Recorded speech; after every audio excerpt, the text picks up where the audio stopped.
Bom dia, meus amados, a minha saudação a você em nome de Jesus. Que Deus te encontre em paz e com saúde nessa manhã e te abençoe. Amém. Hoje é 9 de março de 2024, sábado. Vamos aqui meditar na palavra de Deus, tá certo? Ontem eu falei para você que a fé em Cristo muda a tua história, se você deixar. Amém. Hoje eu quero também falar de vitória para você, porque Deus ele tem vitória. A tua vitória está pronta, você só precisa aceitá-la, reconhecê-la, tá bem? Vamos ler aqui Romanos 12, 17, que diz assim: Não torneis a ninguém mal por mal, esforçai-vos por fazer o bem perante todos os homens. O contexto do capítulo 12, do 9 ao 21, é onde Paulo, inspirado pelo Espírito de Deus, nos traz conselhos aí sobre, assim, as virtudes que um genuíno crente precisa ter, vivê-las, praticá-las, tá certo? Vamos aqui ao texto, tirar aqui algumas orientações. O texto começa dizendo assim: não torneis a ninguém mal por mal.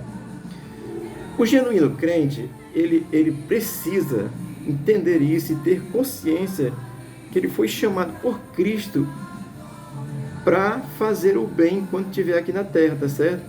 O chamado pela fé, o crer em Cristo, nos garante a vida eterna.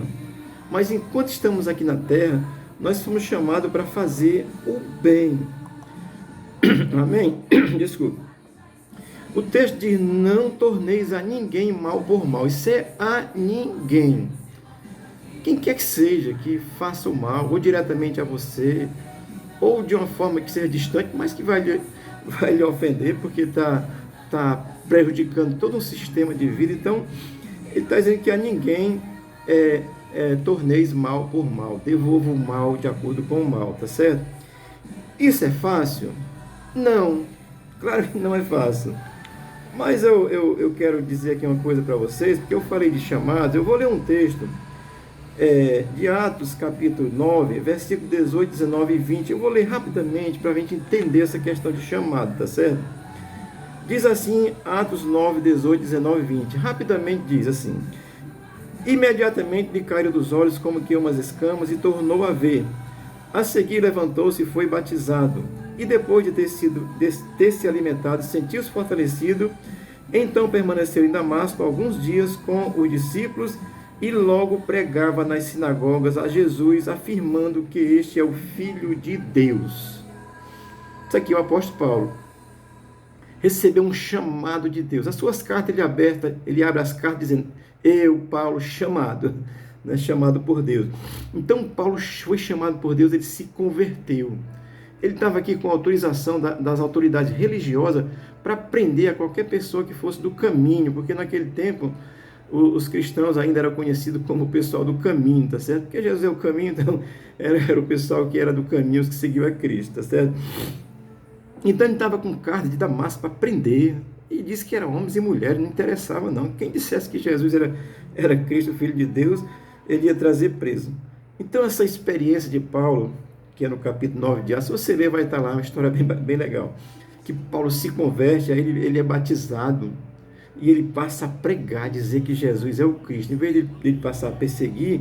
Então isso é mudança de vida, irmãos. Então, quando Paulo, ele mesmo vai escrever, como está aqui no capítulo 12, do versículo 17 de Romanos, que ele vai dizer: não torneis a ninguém mal por mal, é porque Paulo matava crente, prendia crente, acontecia com crente, tá certo? Ele agora se converte, ele escreve isso a nós: não torneis a ninguém mal por mal, tá certo?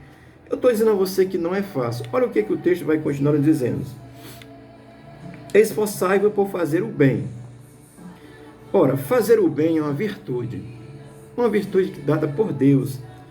E aquele que tem a sua vida pautada na palavra de Deus, e ele vai buscar uma vida de pureza, no que diz respeito a não fazer o que é mal, o que é errado, a pecar, buscar uma vida de santidade, a buscar não praticar o pecado e tal. Ele vai buscar viver isso. Isso é uma virtude de Deus que está nos que creem. E aí vai ter um esforço mesmo para fazer o bem. Mas quando você é motivado pela palavra de Deus, você vai buscar fazer o que é correto, sempre. E isso é fazer o bem. Amém? não desejar o mal a ninguém, não querer o mal a ninguém. É ter um pensamento, seu pensamento está assim, arraigado nessa virtude que Deus lhe deu, porque Deus faz o bem, tá certo? O mal quem faz é o diabo e as pessoas que não querem nada com Deus, porque quem tem um mínimo de noção de Deus vai buscar fazer o bem, mas há um esforço, tá certo? Por que é um esforço? Porque às vezes dá vontade de dar, eu vou usar o linguajar aqui do cearense mesmo, dá vontade de dar um estabefe no cara, tá certo? Mas você foi chamado para fazer o bem, porque Jesus fez isso. E é um esforço mesmo. O próprio Paulo vai escrever lá em Gálatas capítulo 6, versículo 9, ele vai escrever assim: e não nos cansemos de fazer o bem, porque a seu tempo ceifaremos se não desfalecermos.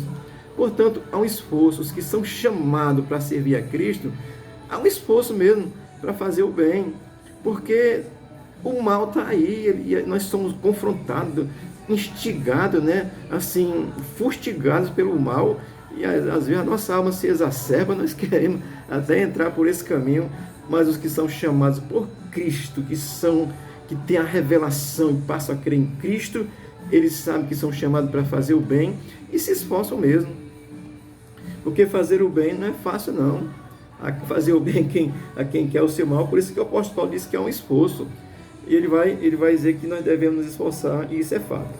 Amém? E ele vai dizer no final do texto que é perante todos os homens. Então isso é o bem a todas as pessoas, sem acepção, sem dizer assim, não, a esse aqui eu faço bem, aquele ali eu não faço não. O bem, quem é do bem, faz o bem a todos, sem acepção de pessoas, deseja o bem a todos, amém? Vou até beber água, porque isso é muito glorioso. Olha, amados, o apóstolo Paulo diz que é perante todos os homens. Eu já disse a você que isso não é fácil, tá certo? É difícil mesmo viver essa verdade do Evangelho. Isso é o Evangelho de Jesus Cristo, tá certo? Mas eu quero que você se lembre que Jesus fez o bem a toda a raça humana. Ele foi para a cruz por amor, porque ele amou o mundo, ele amou as pessoas e continua amando. Mas quando o texto lá em João 3,16 diz que ele amou, é com relação à cruz, é esse ato da cruz, isso é um ato de amor a Cristo pela humanidade. E você que foi chamado por Jesus, precisa perceber, entender a dimensão, que é incomensurável, a dimensão do amor de Deus, mas buscar compreender, para que possamos viver por esse amor e fazer o bem a todos mesmo, sem acepção de pessoas. Amém? Olha o que Jesus nos ensina.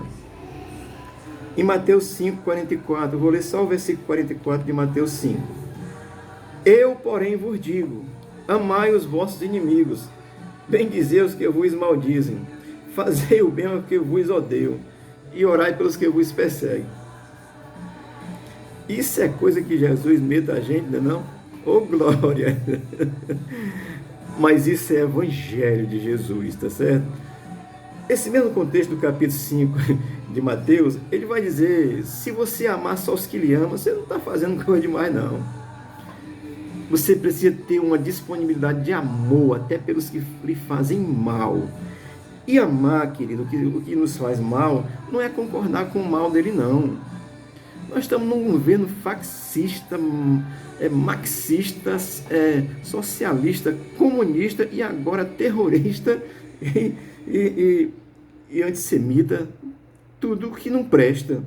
Mas nós precisamos amar a esse, não ao sistema pecaminoso, mas nós precisamos amar as pessoas que estão, infelizmente, envolvidas pela ação do mal, que buscam o mal, porque o mal busca o mal, mas o crente busca o bem. Por isso é que eu tenho lhe convidado, a você que é do bem, a orar pelo Brasil, orar pelas autoridades que têm o direito na mão, pela nossa Constituição. Isso é um direito delegado pela nossa Carta Magna Maior. E olhe, você que é crente, precisa entender isso. Eu sou dirigido pela palavra de Deus, pertenço ao reino de Deus, estou no céu por essa fé. Não tenho medo dos que matam a alma, tá certo?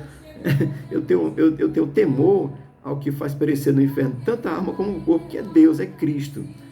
Mas não tenho medo, mas nós precisamos saber que a nossa palavra de referência de fé é a Bíblia. Mas nós somos cidadãos, também tem o título de eleitor, tem identidade e trabalho e coopero com imposto para essa nação. Portanto, eu também tenho uma identidade brasileira, além de ter uma identidade celestial, tá certo? Aí a palavra de Deus, nesse sentido, vai me chamar para fazer o bem.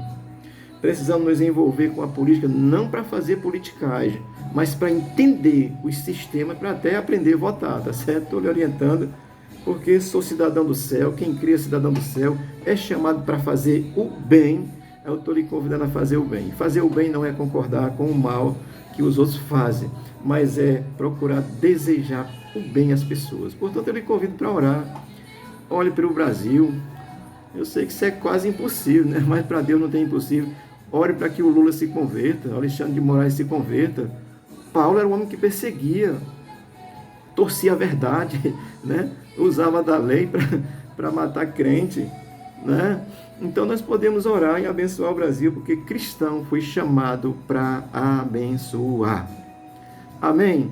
Deus abençoe a sua vida de crente, se dispõe a fazer sempre o bem, faça mesmo, queira fazer o bem, deseje, isso é uma virtude dada por Deus. Jesus faz o bem, fez o bem ao ser crucificado por nós, e nós que cremos já temos essa verdade, você é convidado a fazer o bem. Amém? Deus te abençoe, Deus te dê graça e te ajude, e te oriente, te conduza com sabedoria diante desse mundo que é perverso. Com certeza aí tem um mundo perverso que Deus permite, mas também Deus nos deu graça para abençoarmos e fazer o bem. A todos, sem exceção. Deus te abençoe e te guarde em nome de Jesus.